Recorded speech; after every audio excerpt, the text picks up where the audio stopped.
¿Estamos listos? Oremos.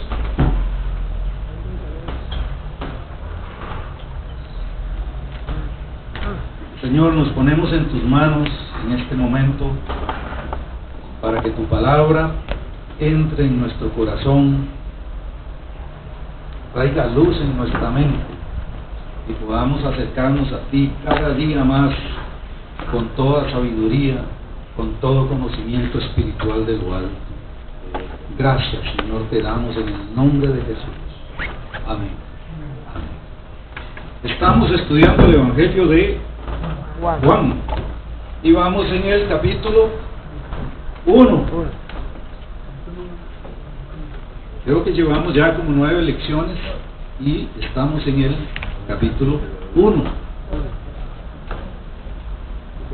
El domingo pasado estuvimos con Juancito Bautista mientras era interrogado fuertemente por los judíos. Aclaramos que cuando la palabra dice judíos, a quienes se estaba refiriendo, y estas personas le hicieron a Juan Bautista 7 preguntas muy importantes.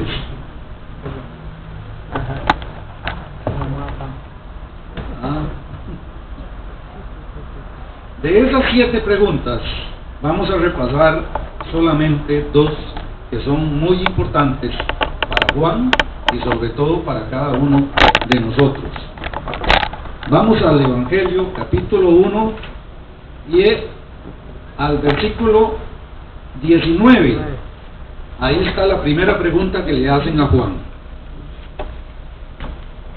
San Juan capítulo 1 versículo 19.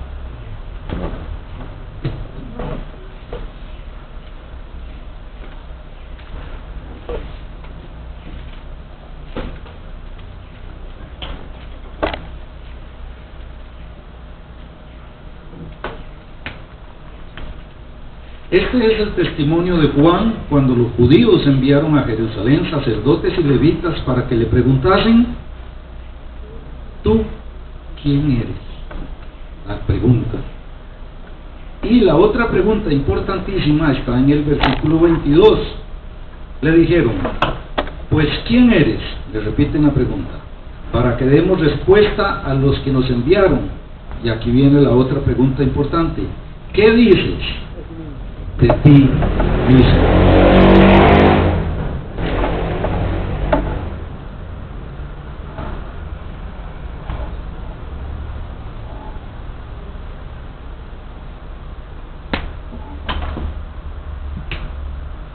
¿Qué dices de ti mismo? Y estudiamos las respuestas el domingo pasado que Juan dio a estas personas y podríamos decir que les respondió sin darles ninguna respuesta. Ellos querían que le dijeran: ¿eres tú Elías? Y él dijo: no lo soy. ¿Eres tú el profeta? No lo soy. Y por ningún lado lo pudieron agarrar. Bien, cuando le hicieron estas preguntas: ¿tú quién eres? ¿Y qué dices de ti mismo? Ahí Juan sí respondió. Y respondió no con palabras de él mismo. Él no se puso a decir quién era él, ni dónde vino, ni cómo se llamaba la mamá, ni el papá, ni nada de esas cosas, sino que respondió con lo que dice la palabra de Dios, que era él. Y se refirió a una profecía que le había dado el profeta Isaías como 700 años antes. Y lo respondió con el versículo 23. Dijo Juan el Bautista: yo soy la voz de uno que clama en el desierto, enderezad el camino del Señor, como dijo el profeta Isaías. Repito, Juan dijo, yo soy, y se echó la palabra encima a él mismo. La voz de uno que clama en el desierto, enderezad el camino del Señor, como dijo el profeta Isaías. Ahora, en lo que respecta a nosotros, estas dos preguntas, posiblemente, soy yo que estoy inventando, nos las van a hacer el día que estemos en la presencia del Señor. Allá en el cielo se va a parar un ángel todopoderoso y le va a preguntar a usted, ¿tú quién eres? ¿Qué dices de ti mismo? ¿Y usted qué va a responder? Soy un hijo de Dios, lavado por la sangre. Hay dos formas de responder a estas preguntas, dependiendo de quién sea el que pregunte. Si pregunta el mundo,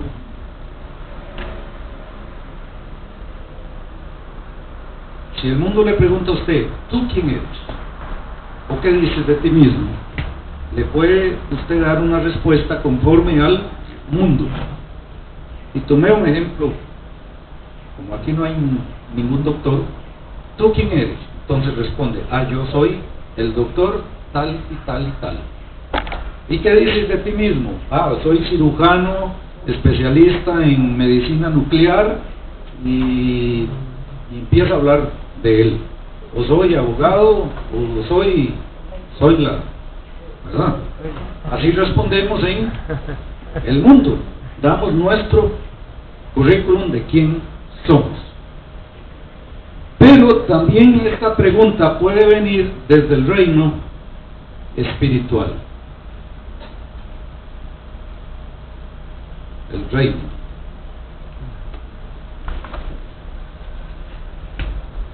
A Juan le estaban preguntando por aquí. Y si a usted le preguntan, ¿tú quién eres? ¿Qué dices de ti mismo? Y la pregunta viene desde el reino espiritual, usted tiene que responder conforme al lenguaje del reino espiritual. Les tiro otra vez la pregunta. ¿Tú quién eres? Hijo de Dios. Raimundo, ¿quién es usted, Reinaldo? Hijo de Dios. Amén. La única respuesta que hay para eso, o en realidad hay dos respuestas. ¿Tú quién eres? O es hijo de Dios, o es hijo de la desobediencia. Solo hay esas dos. No hay un más o menos. No hay un más o menos hijo de Dios. O somos hijos de Dios, o somos hijos de la desobediencia. El Señor decía, el que está conmigo recoge, y el que no desparrama. Iba a decir algo, ¿no? ¿Tú quién eres? Hijo de Dios. Si usted está en el cielo y le preguntan, ¿tú quién eres? Y usted no puede responder esto. Está frito, está frito. Como en las películas, ¿verdad? Jalan una palanca, se abre el piso y va para abajo. Ahora, ustedes son hijos de Dios. Amén. ¿Qué dicen de ti mismo? Ahora sí. Soy un siervo de Dios. Soy un siervo de Dios. Más o menos. Soy una redimida.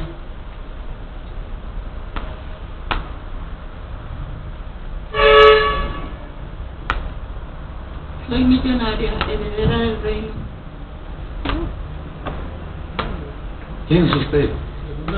¿Qué dice? 17, de modo que si alguno está en Cristo, nueva criatura es. Juan 1. ¿Pero qué dice de ti mismo? Es la pregunta. Mas a todos los que recibieron, a los que creen en su nombre, les dio potestad de dice, usted es hijo de Dios, pero ¿qué dices de ti mismo? Yo soy, en este momento soy uno de los judíos, los paramilitares que lo sientan a uno en una silla y le tuercen las... Soy creyente en Cristo Jesús, servidora del Rey de Reyes y que va de gloria en gloria y victoria en victoria. No lo he alcanzado todo, pero voy hacia adelante. Qué montón de cosas. Wow. Vamos a la carta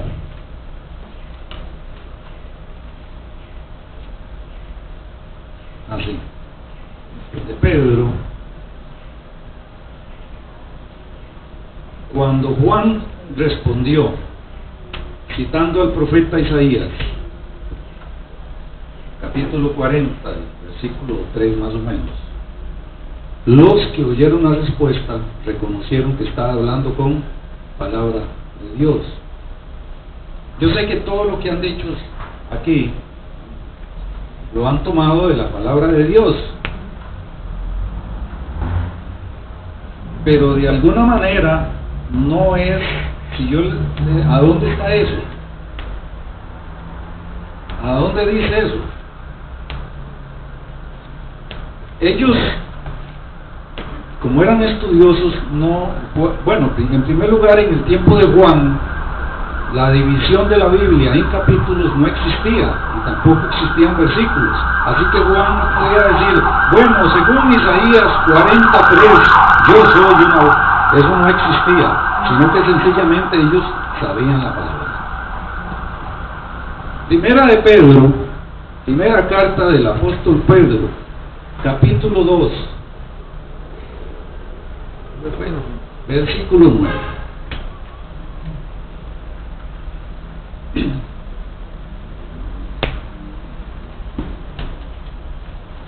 Nos da una buena idea de quién somos nosotros.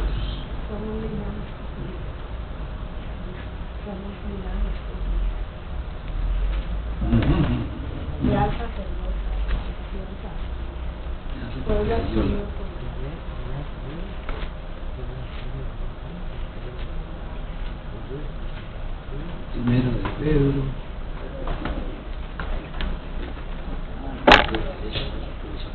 Permiso.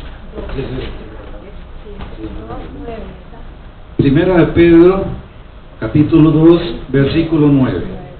Dice la palabra: mas vosotros sois linaje escogido, real sacerdocio, nación santa, pueblo adquirido por Dios, para que anunciéis las virtudes de aquel que os llamó de las tinieblas a su luz admirable.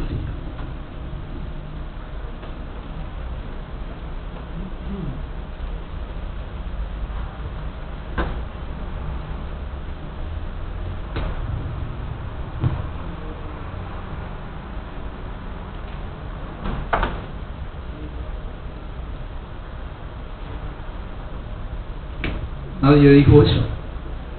¿Qué dices de ti mismo? Soy un hombre santo. ¿Qué dices de ti misma? Soy una mujer santa. Dios quiere que sus hijos sean santos porque Él es santo. ¿Qué dices de ti mismo? Fui adquirido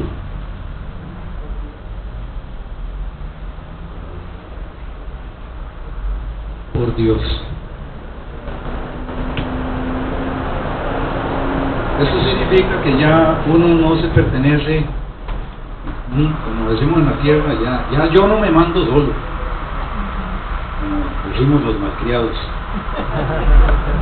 sino que usted es adquirido por Dios. Esto tiene connotaciones de los tiempos de la esclavitud, que yo lo podía comprar y entonces ya usted es mío y usted es mía. La adquirí por un precio. Ya usted no se manda sola, no hace lo que, sino que usted pertenece a un amo. Usted fue adquirido por Dios. ¿Qué dices de ti mismo? ¿Qué más dice ahí?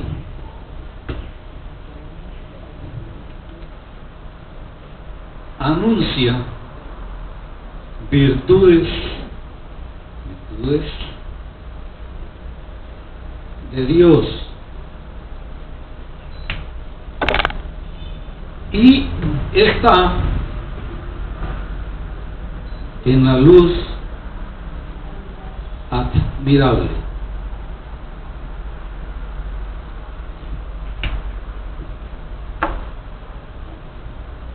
Usted, Juanita, que la tengo de primera, siempre le agarro de ejemplo, ¿verdad? Que salada.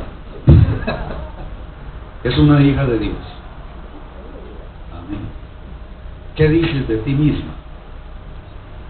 Es una mujer santa, adquirida por Dios, para anunciar las virtudes de Dios, o las virtudes de aquel, como dice. Y hoy está, o ayer estuvo en tinieblas, hoy está en su luz admirable. Cuando le pregunten en el plano espiritual quién es usted, lo primero que tiene que saber es que usted es santo, con todo lo que implica eso.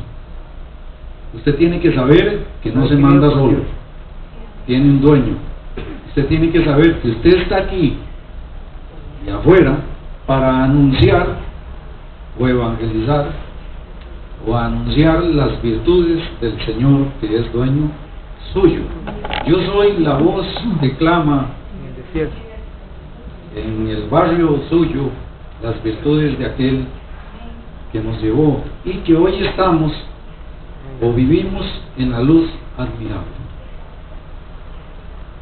Don Jonathan. Bueno, yo me voy a ponerme como un ejemplo. Soy una persona del mundo. Usted me habla y me dice, yo soy santo. Y yo he escudriñado la palabra en Romanos 3:23, por cuanto todos hemos pecado, usted es un pecador más. Amén. Yo tuve que llegar a los pies y abrirle la puerta al Rey de Reyes, Señor de Señores, Jesucristo, para poder encontrar. Todo eso que dijo usted entra aquí para anunciar las virtudes de aquel. Entonces ya usted puede empezar a anunciar las virtudes de decir, bueno, es que yo vivía en tinieblas conforme ahí y fui adquirido por Dios, que me sacó de la oscuridad en que estaba para llevarme a su luz admirable, y ya se metió, empieza a hablar, porque yo era así hasta que llegué al Señor y reconocí que era un pecador. Le hice caso a Juan el Bautista cuando dijo, arrepentidos. Todo eso es. Nosotros somos una especie de Juancitos Bautistitas, y que tenemos encima una nube de testigos, como dice el apóstol Pablo, que cada día llega a buscar testimonio de nosotros. Y usted repítase. Ahora, aunque se lo repita, no se va a hacer santo por repetirse, soy un hombre santo, y sale. Pero cada día usted tiene que tener muy presente que primero que todo somos personas santas, y que sin santidad nadie puede ver al Padre. Todo se va pegando unas cosas con otras, se quema carnecita, por decir algo. Sí, hermano. Dios, el Señor, nos hace santos, pero luego nos toca a nosotros apartarnos para ser santos. Aunque no es es que no me quiero desviar mucho de Juan, porque ustedes saben mucho, ¿verdad?, de Biblia. Por supuesto que todo esto es obra de Dios. Todo esto es un proceso. Nadie recibe al Señor y 5 minutos después es su santidad carnecita. Somos santos en el Señor, pero en este momento lo que sí no puede tener excusa es que 20 años después de haber recibido al Señor sigamos siendo tan malos como éramos antes, ¿verdad? Yo estoy completamente seguro que todos los que están aquí hace 20 años eran pura chusma. Amén. Espiritual, ¿verdad? Espiritual. Amén. Las dos cosas. Ahora el Señor nos ha ido disciplinando, porque el Señor al que toma por hijo lo disciplina y no lo deja como sino que lo toma y y regularmente los hijos del Señor, nosotros somos una serie de cabezones y el Señor nos tiene que dar, y eso es parejo. O es que aquí hay alguien que el Señor no lo ha disciplinado. Como digo yo, bueno, quitémonos la camisa para que vea cómo estoy lleno de garrotazos. El Señor disciplina de una manera tan increíble que yo nunca le haría eso a mí. Una vez, bueno, testimonio. Una vez estaba arreglando algo, encaramado en una escalera, casi 3 metros de altura, y desde ahí me caí, porque la escalera ¡pum! Casi me mato. Pero gracias a eso aprendí humildad, porque quedé tan mal que no podía, o sea, me dolía golpes, no podía bañarme, no podía secarme, no podía ponerme los calzoncillos, algo tan fácil. Ya sale usted corriendo.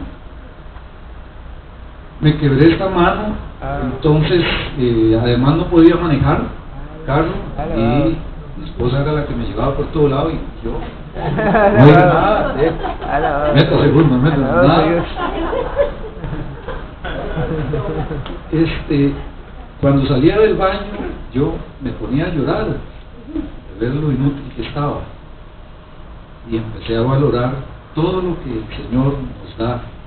Era necesario llevarme ese hostelazo, y yo le decía: Señor, solo usted puede disciplinar a un hijo de esa manera, porque si no hubiera seguido, bueno, yo siendo tan orgulloso y tan así, pecho así como era antes. No es que ahora sé, como dijo Pablo, no es que ya lo logré, pero mejor me porto bien, porque no quiero caerme de otra escalera. Porque cuando uno prueba la disciplina del Señor y sabe que es el Señor el que lo está disciplinando, ya uno lo piensa a veces, 2 veces para ciertas cosas. Bueno, soy yo, ¿verdad? El dicho campesino dice: el vivo a señas y el tonto a palos.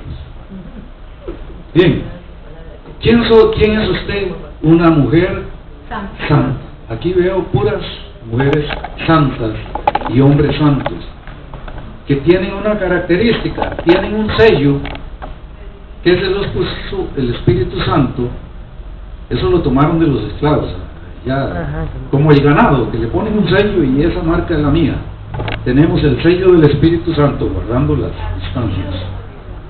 Él nos adquirió y estamos aquí para anunciar las virtudes de aquel que nos llamó de las tinieblas a su luz admirable.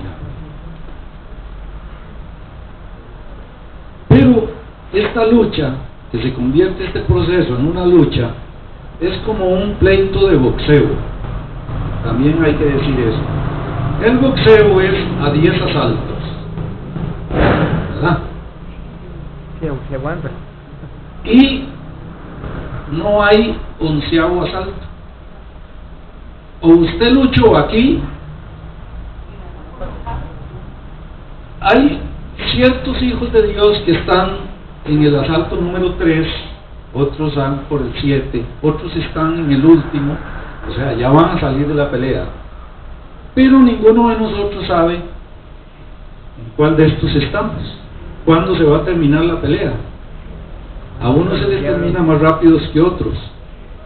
La llamada de atención es que nos agarren luchando, porque si se termina la pelea y usted no lo ha hecho bien, no hay 11º asalto. O sea que cuando cerramos los ojos y salimos de este cuerpo y los volvemos a abrir en el otro mundo, ya no se puede hacer nada.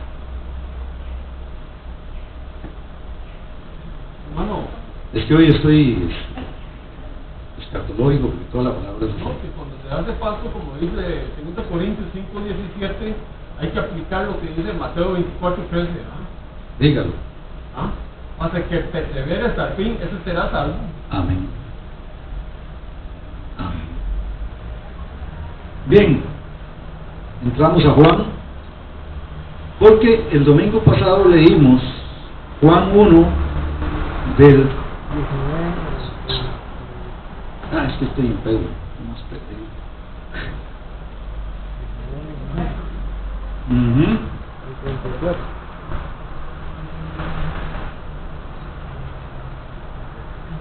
Yo la marca. Sí, leímos del 19. El 34. No. El 34. El pasaje va del versículo 19 al versículo 28. Y hoy vamos a seguir del versículo 29 al versículo 34. Les recuerdo, voy a borrar esto, les voy recordando que Juan había dividido el pasaje en 4 días.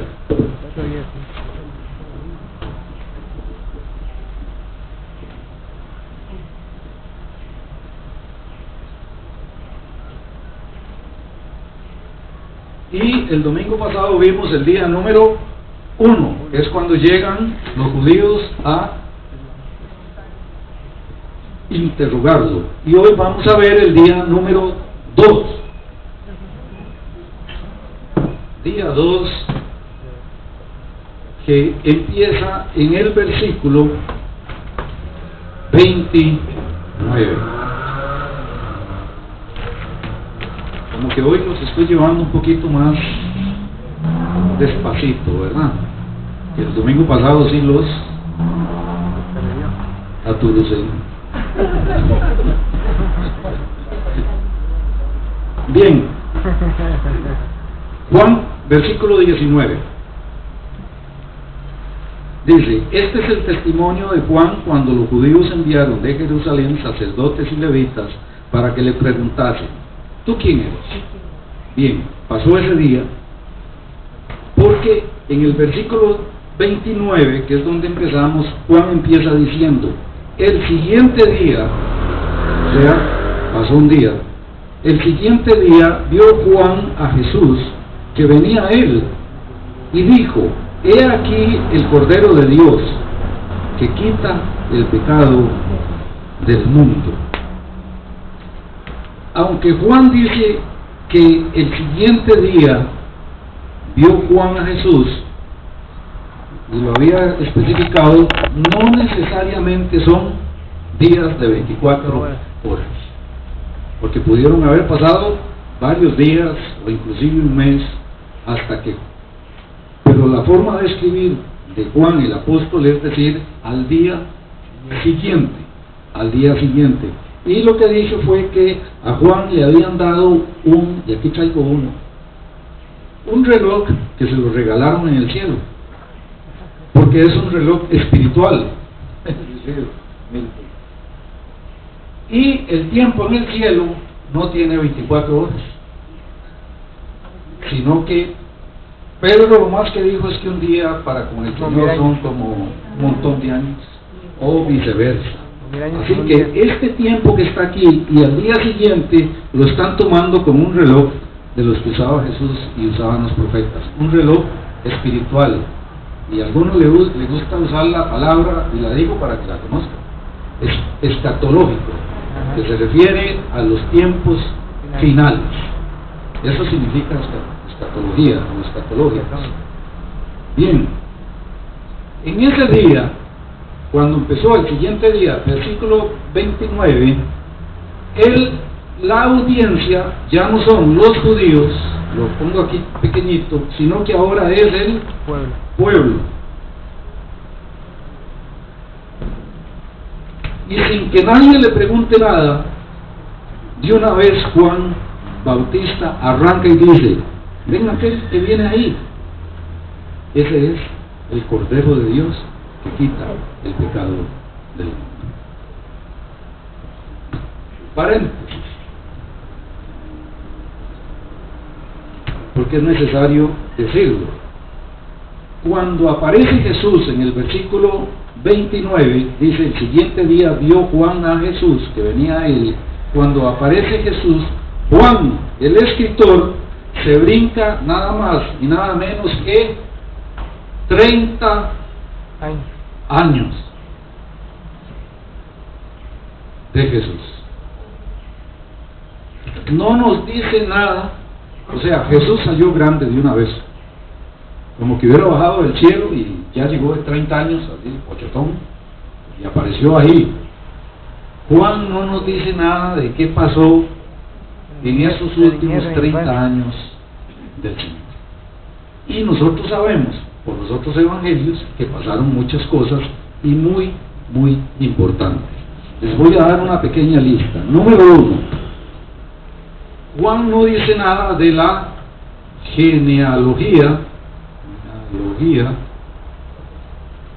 de Jesús, como si lo dice Mateo en el capítulo 1 y Lucas en el capítulo 3. A Juan el apóstol no le interesó nada de la genealogía de Jesús, y Mateo es todo lo contrario. El primer capítulo arranca y esta es la genealogía del Señor, y empieza y da una fila de nombres larguísima. Y Lucas hace lo mismo, nos cuenta quiénes eran los familiares del Señor, desde Adán, Abraham, y sigue ahí toda la pelota. ¿Sabe qué no dice Juan el apóstol? Tampoco nada del nacimiento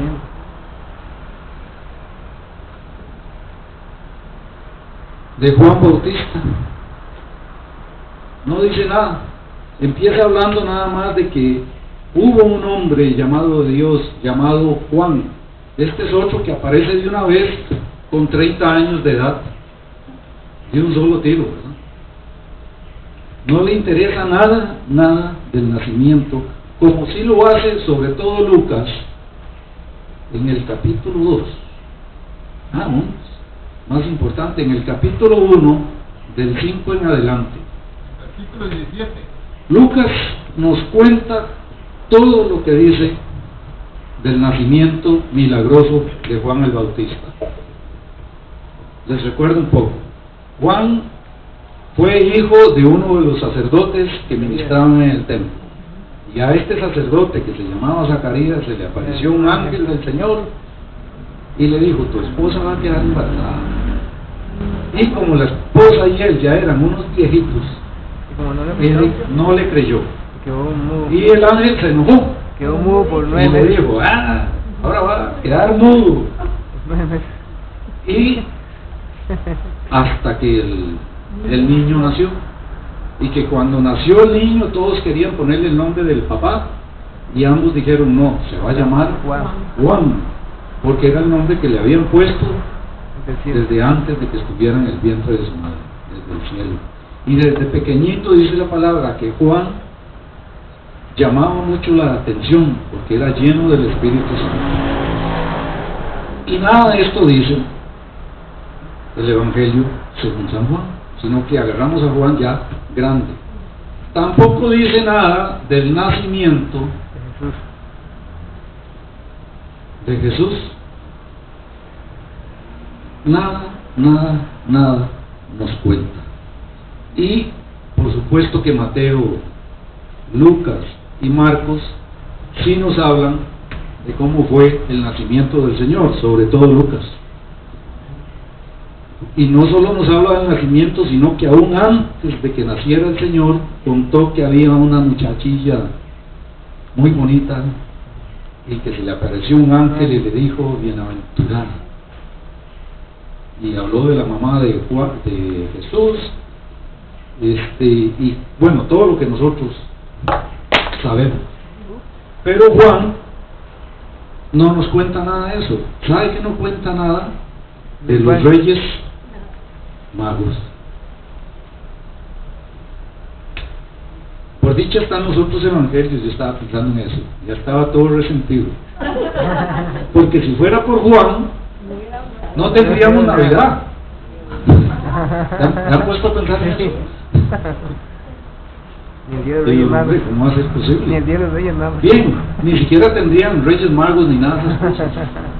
Porque los Reyes Magos no aparecieron ahí porque aparecieron, sino porque venían cumpliendo una profecía. No sabríamos nada de lo que pasó entre los Reyes Magos y Herodes. Y después no sabríamos nada tampoco de que Herodes se puso tan furioso de que había nacido un rey, él siendo rey, que mandó a matar a todos los niños de menos de 2 años.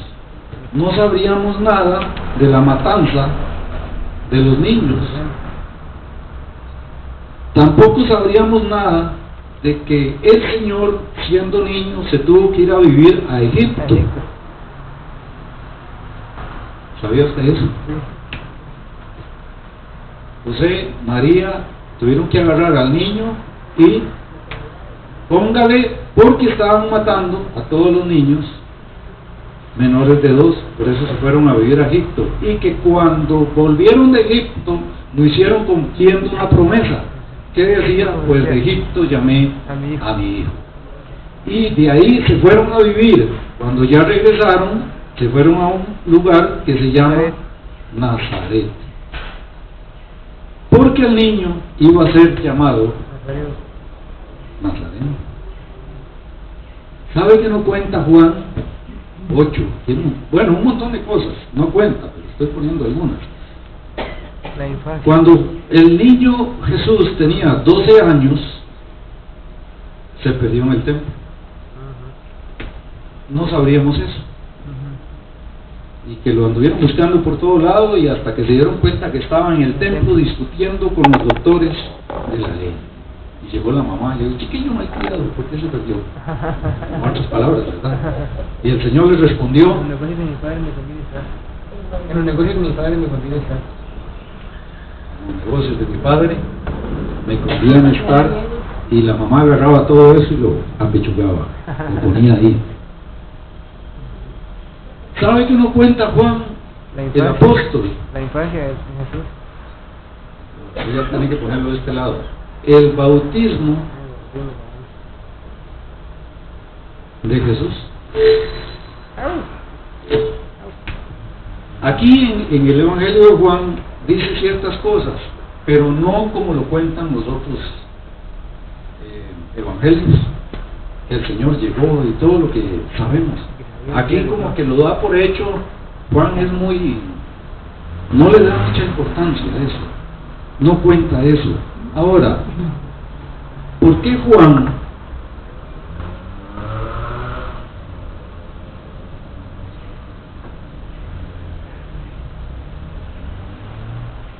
al tener todo eso, y como los he enseñado, uno tiene que preguntarle a la palabra por qué Juan no nos cuenta todo ese montón de cosas? La primera respuesta es: 1, no es importante. Yo le puedo decir que no es importante, y la misma palabra nos responde diciendo: no, sí es importante. Tan importante es que los otros 3 evangelios cuentan de todo eso. Otra cosa es que, ¿por qué no dijo nada? Porque ya lo escribió otro.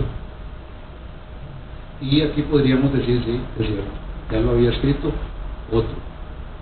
Recuerden que el primer evangelio que se escribió no fue el de Juan, sino el de Marcos. Y Juan fue ya el último. Otra respuesta es que el evangelio de Juan son temas diferentes. Y la respuesta es sí. El evangelio de Juan es completamente diferente al evangelio de Mateo, al de Marcos y al de... Recuerda que en una de las primeras lecciones hablamos de los evangelios sinópticos, y que Juan no era sinóptico, y que esa palabra que suena tan así significa nada más que son iguales. Juan no es un evangelio igual al de los otros. Otra respuesta que encontré es que, y esta es importante, son lectores diferentes.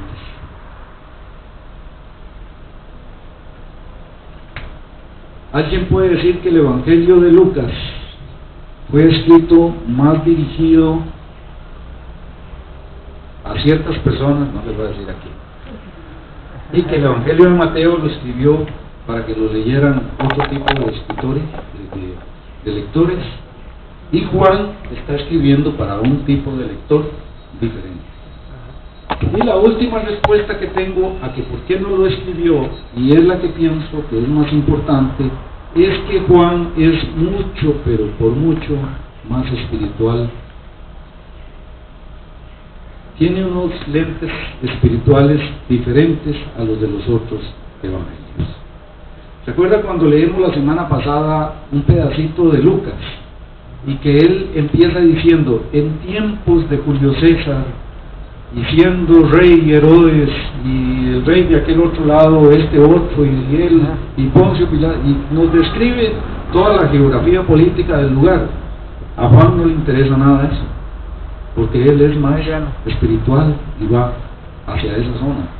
Pero lo que sí queda claro es que se brincó 30 años del Señor. Y eso tenemos nosotros que saberlo necesariamente. Voy a borrar.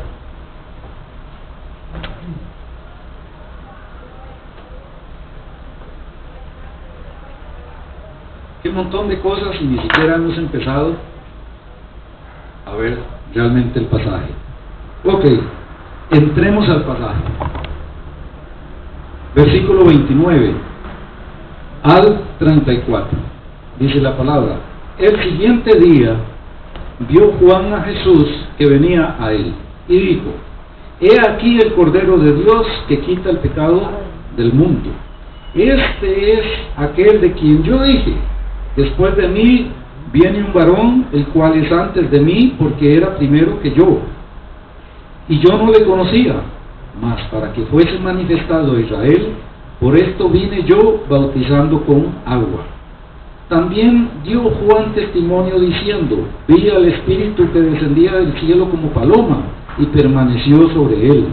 Y yo no le conocía, pero el que me envió a bautizar con agua, aquel me dijo: sobre quien veas descender al Espíritu y que permanece sobre él, ese es el que bautiza con el Espíritu Santo. Y yo le vi y he dado testimonio de que este es el Hijo de Dios. El día anterior, Juan Bautista había estado respondiendo a los judíos y habló completamente oscuro. No dijo nada de Jesús, no dijo nada que le habían dicho que el cielo iba a ser así, así, así. Pero al día siguiente se destapa completamente y empieza a hablar. Y la diferencia es que ya no están los judíos, sino que ahora hay puras ovejas que necesitan un pastor. Y Juan eso lo entiende muy bien, y sin anestesia ni nada, de una vez dice versículo 29, el día siguiente vio a Jesús que venía a él y dijo: he ahí, he aquí el Cordero de Dios que quita el pecado del mundo. Posiblemente si él dice eso mismo el día anterior, los judíos hubieran salido corriendo y agarran a Jesús y le ponen las esposas y se lo llevan de una vez para la cárcel. Pero aquí a las ovejas les dice: ese es el pastor de ustedes, el Cordero de Dios que quita el pecado del mundo. Es muy, no lo apunté ahí, estamos así escudriñando palabra por palabra. Ve aquí qué interesante. Juan Bautista no le dice a la gente: ahí viene Jesús. No usa ese nombre. Tampoco dice: ahí viene el Cristo. Tampoco dice: ahí viene el profeta. Sino que no usa ninguno de esos nombres, sino que dice: ahí viene el Cordero de Dios que quita el pecado del mundo. No le interesa cómo se llama usted, no le interesa de dónde viene, sino que Él dice de usted, Juan el Bautista dice, he ahí viene una hija de Dios, he ahí un hijo de Dios aquí sentado.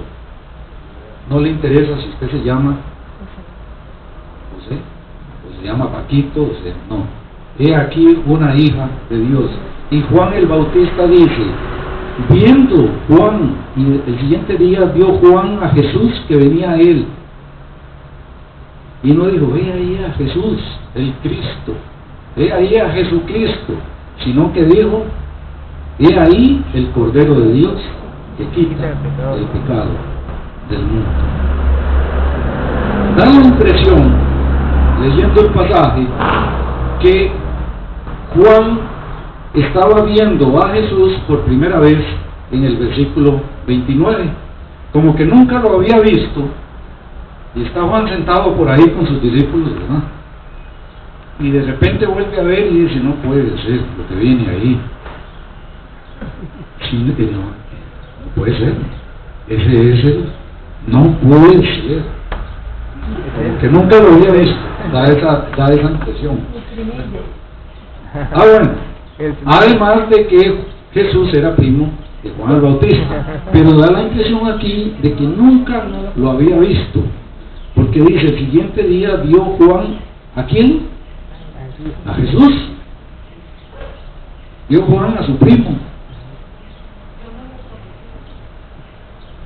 Y también por ahí dice, y yo no le conocía. Da esa impresión en el versículo 29, que nunca lo había visto. Pero en el versículo 31 dice, y yo no le conocía, mas para que fuese manifestado a Israel, por esto vine yo bautizando con agua. Lo que sucede aquí es que este relato del 29 al 34, Juan el apóstol lo escribió al revés. Y es una técnica literaria muy usada por los buenos escritores para que el que lo esté leyendo le entre ese gusanillo que está pasando aquí. Como esas películas que empiezan por el final y empieza la película y hay un viejo corriendo por la calle despavoridamente y alguien disparándole y ya, esa es la primera escena, y después dice una semana antes y sale él todo pochotón, ¿verdad? Acabo de ver una así, empezó la película y va él corriendo y sale allá, le meten 4 balazos y después una semana antes y él está trabajando en una oficina. Esto es muy parecido a esa técnica que está usando Juan. Ahora recordemos algo, la Biblia es el mejor libro que se ha escrito en toda la historia, y los escritores de la Biblia son los mejores escritores de toda, así que ellos sabían todas las técnicas para escribir y que se realzara, porque lo está haciendo para realzar la figura del Señor y no la figura de Juan el Bautista, porque él dice, he aquí el Cordero de Dios, no dice, he ahí el Hijo del Dios Altísimo, por ejemplo. Ahora, si leemos el pasaje al revés, hay que empezar más bien por el versículo 32. Empecemos ahí. También dio Juan testimonio diciendo, vi al Espíritu que descendía del cielo como paloma y permaneció sobre él. Y todos sabemos que ahí fue cuando lo bautizó. O sea que ya tuvo a Jesús cara a cara bautizándolo y lo sacó del agua, y cuando lo sacó apareció el Espíritu Santo sobre la cabeza del Señor. Y dice el 32, vi al Espíritu que descendía del cielo como paloma y permaneció sobre él. Y yo no le conocía, ahí es cierto, yo no le conocía, pero el que me envió a bautizar con agua, aquel me dijo, sobre quien veas descender al Espíritu y que permanece sobre él, ese es el que bautiza con el Espíritu Santo. Y yo le vi y he dado testimonio de que este es hijo de Dios, mi primo es hijo de Dios, y sobre él el Espíritu Santo se quedó conforme me había hablado la voz divina en el cielo de que eso iba a suceder. Y en el 34, si usted del 34 se devuelve al 29, entonces dice: el siguiente día vio Juan a Jesús que venía a él y dijo: he aquí el Cordero de Dios que quita el pecado del mundo. ¿Por qué dijo eso? Porque ya lo había bautizado, ya había visto el Espíritu Santo sobre él. O sea, él escribió esto al revés, y ahí ya pudo decir: he ahí el Cordero de Dios que quita el pecado del mundo. Ahora vamos a entrar siguiendo en el estudio, señora. Aunque eran primos, pero él no sabía que era el Hijo de Dios. Amén. También estoy pensando en eso, porque la palabra del Señor dice que cuando sucedan las plagas del Apocalipsis, van a venir 2 testigos de parte de Dios, y que van a tener poder para hacer descender fuego del cielo y hacer plagas y todo ese montón de cosas. Y me quedé pensando, ¿quién quita y alguno de aquí sea uno de esos testigos o estén aquí metidos? Oye, ya me quedan como 5 minutos, Paquito. Espere, ya se me acaba el tiempo y esto es necesario decirlo. Bien, hay un pleito entre los teólogos porque Cordero de Dios que quita el pecado, voy a terminar, del mundo. Esta expresión usted no la va a encontrar en el Antiguo Testamento. No existe. Cuando se hacían sacrificios por el pecado, ¿recuerdan que llevaban y hacían un sacrificio, un holocausto y demás? No se usaba un cordero, sino que se usaba un chivo. Y de ahí viene la expiatorio. O sea, de que si usted quería ser perdonado de sus pecados y llegaba ante el sacerdote con un cordero, el sacerdote le iba a decir: no sirve, tiene que traerme un chivo. O si usted llegaba con 2 palomas y una bolsa de masa, eso, él le va a decir: no, es que esas 2 palomas y esa bolsa de masa, eso sirve, pero para aquellos otros sacrificios. Pero si usted lo que quiere es perdón de pecados, tiene que traer un chivo. Y cuando me lo traiga, le vamos a poner las manos encima al chivo, decimos los pecados, y después de todo eso, lo matamos. Así que un cordero que quita los pecados no existe en el Antiguo Testamento. ¿De dónde saca Juan Bautista que existe un Cordero de Dios que quita el pecado del mundo?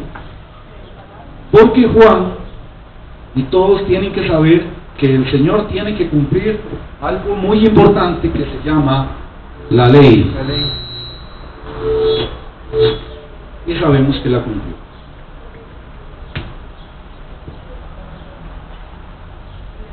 Esto está en Levíticos. Para entender el Cordero de Dios que quita el pecado del mundo, tenemos que hacer como un rompecabezas de varias cosas del Antiguo Testamento. 1. ¿Recuerdan el Cordero de la Pascua? Éxodo 12. Ahí aparece un cordero que lo mataron, se lo comieron y con la sangre pintaron las puertas y el marco de la puerta para que la última plaga de Egipto no se metieran a casa suya y quedaran todos vivos, muertos. La otra imagen viene, por supuesto, del chivo expiatorio, que quitaba los pecados del sacrificio. Eso está en Levíticos, que es el libro de la ley, capítulo 10 y más o menos versículo 16. Es que regularmente no hay un solo versículo que diga todo, sino que usted tiene que leerse el pasaje, pero más o menos por ahí anda. Otra imagen que tenemos es el siervo, no me acuerdo si era sufriente, que está en el profeta Isaías, capítulo 53, ya me acordé, versículo 7, cuando dice que fue tomado como un cordero y enmudeció y le hicieron de todo de aquí para allá y para acá. Angustiado él y afligido, no abrió su boca, como cordero fue llevado al matadero. Amén. Y como oveja delante de sus trasquiladores, enmudeció y no abrió su boca. Aquí está hablando de un cordero, pero ese cordero que aparece ahí no quita los pecados del mundo. Este cordero de la Pascua tampoco quita los pecados del mundo. El único es el chivo de acá. Ahora, saliéndose de Juan, en Apocalipsis aparece el cordero, pero ya había hecho el trabajo, inmolado. Y hoy cantábamos, me hizo un poco de juego, las bodas del cordero. Me gusta. Ahí vamos a bailar en las bodas del cordero y cantaré al Señor, porque vienen las bodas del Cordero de Dios, que quitó el pecado de todos nosotros. Gloria a Dios. Esto está en Apocalipsis capítulo 5, versículo 6. Vuelvo y les digo, si usted se va a buscar al Antiguo Testamento y si lo encuentra, le damos un premio que diga que hay un cordero que quita el pecado del mundo, no lo va a encontrar. Por más que para allá y para acá, y no está. Lo más que puede hacer es encontrar ciertas imágenes que determinan más o menos esto. Un chivo, el cordero de la Pascua, allá en las plagas de Egipto. Les vuelvo a repetir que lo mataron, se lo comieron y usaron la sangre, pero no dice la palabra que les perdonó los pecados, sino que era una cosa pasajera. El chivo expiatorio, pero este chivo no es un cordero. El siervo sufriente como cordero fue llevado al matadero, etcétera. Pero ahí no está hablando de esto, sino de que al Señor le iban a dar tortura y lo iban a desfigurar y un montón de cosas. Y que ya se nos sale de Juan, que es cuando ya hizo el trabajo en Apocalipsis 5:6. Igual me puse a pensar, Señor, ¿por qué? ¿Por qué no sale el Cordero de Dios que quita todo el pecado del mundo? Y aparece hasta que Juan lo dice en su Evangelio, porque ni en Mateo, ni en Lucas, ni en Marcos aparece de esa forma, sino hasta que él. ¿Por qué? Y la única respuesta que encontré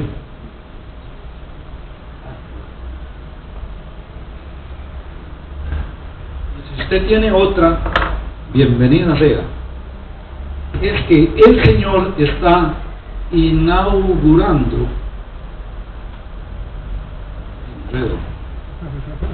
el reino venidero. ¿Han oído esta expresión en la palabra? Es la nueva época que es antes de Jesucristo y después de Jesucristo.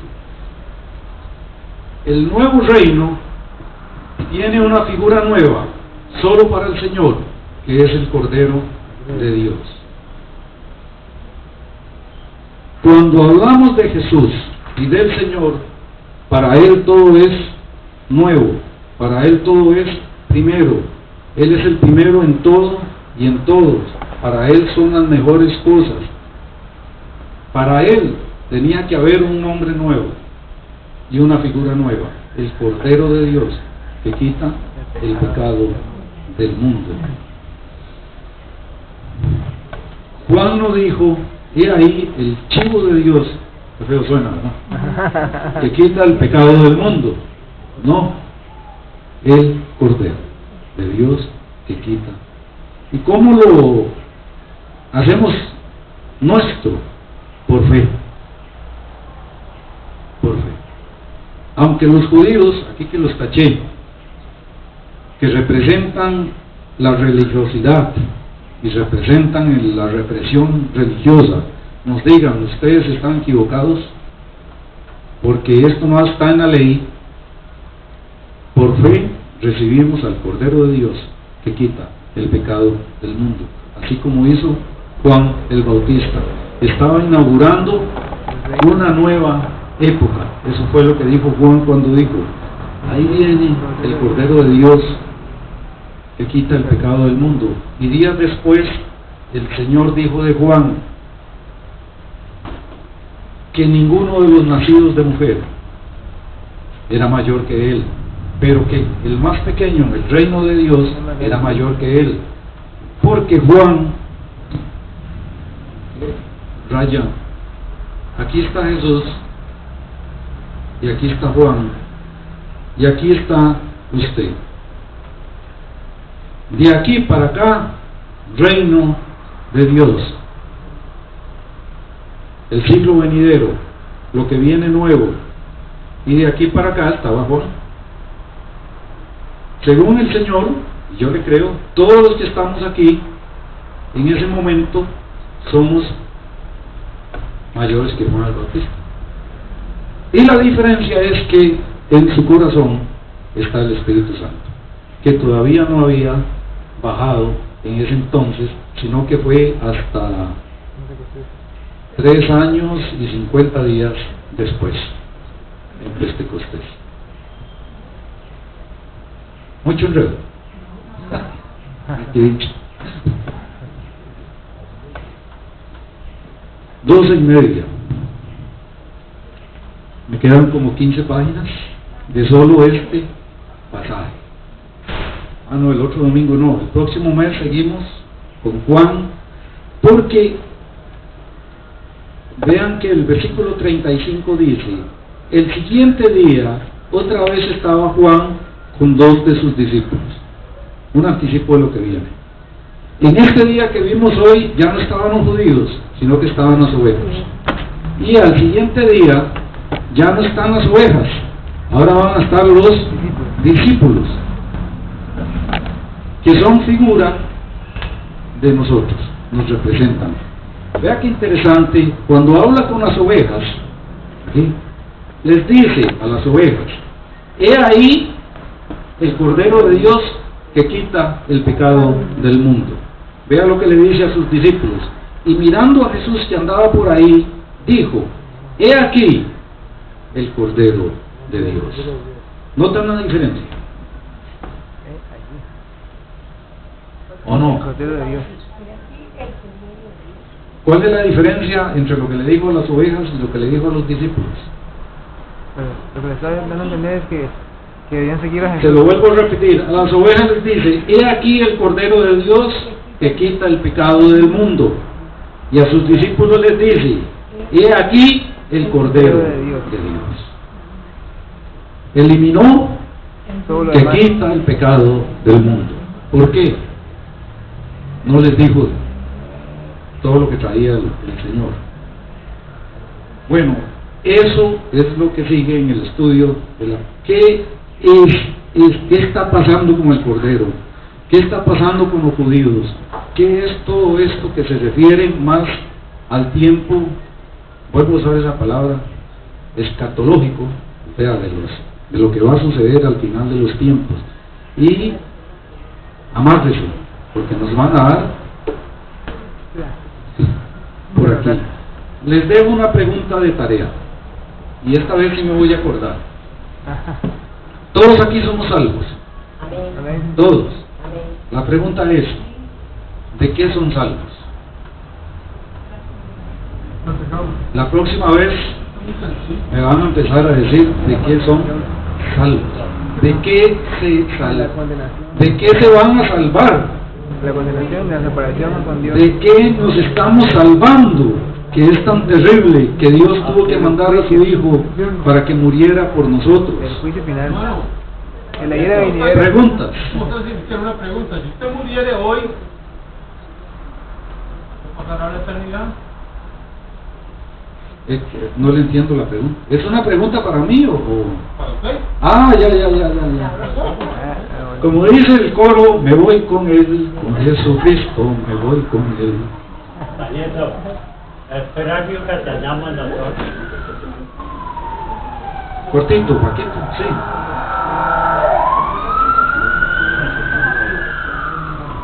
Hermanitos, cuando Jesús